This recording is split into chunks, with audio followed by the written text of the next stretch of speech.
This is the image of North Korea the outside world usually gets to see.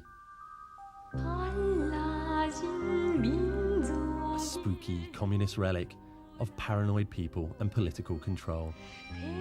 It appears to be the world's most unloved and unlovable nation, a military terrifying with nuclear threats, a population blindly worshipping the ruling Kim dynasty. But I've experienced another North Korea that foreigners rarely glimpse, one that is clearly undergoing change.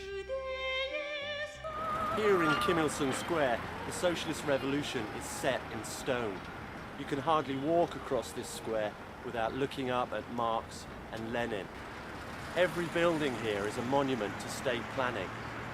But go just a short way off these streets and you can see the start of what could prove to be a very different kind of revolution. It's only 10 months since I was last in Pyongyang, but the transformation is obvious. The formerly deserted streets are filled with activity, construction sites are everywhere, and the city's skyline has a new feature: cranes. But the most eye-opening development is this, the only official market in this socialist nation's history. I'm the first journalist to visit Tongil Market.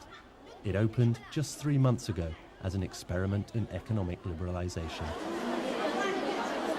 Tongil Market is the future, but it makes people nervous. This lady took my camera. Later, she politely explained, the place may not yet be ready for outside eyes. 800? Do you take euro? Compared to shops, there is more choice.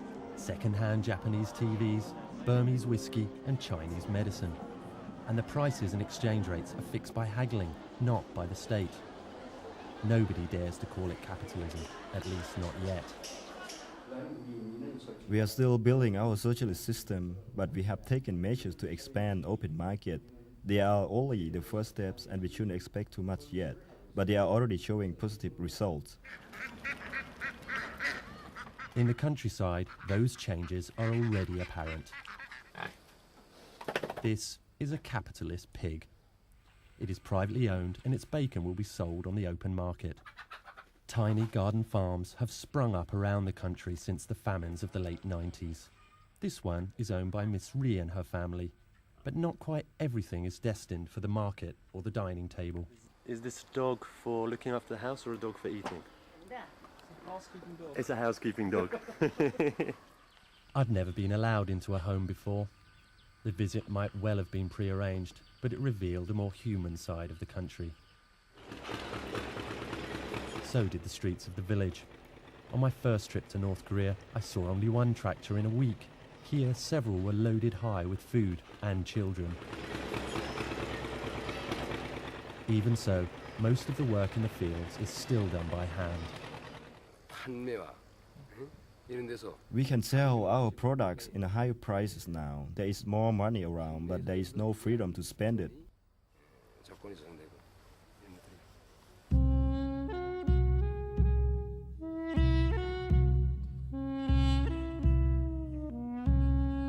It's impossible to judge the real situation with any certainty. On several occasions during my journey, I was told and shown things that later proved clumsily stage-managed or downright untrue. There were 2 government minders with me all the time whose job was to watch me and the people I was talking to. International aid does seem to be getting through. The World Food Programme is supporting 1/3 of the population here in Songgrim, a run-down industrial city.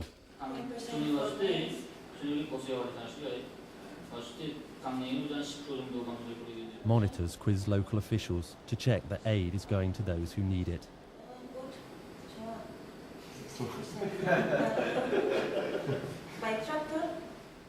I was given a rare opportunity to join them.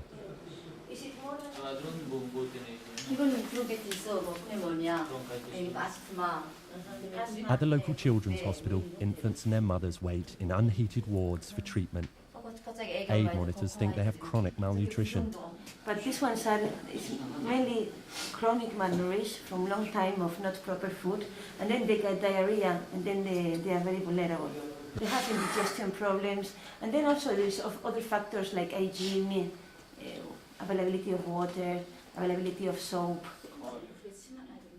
The hospital gets running water for only 1 hour a day.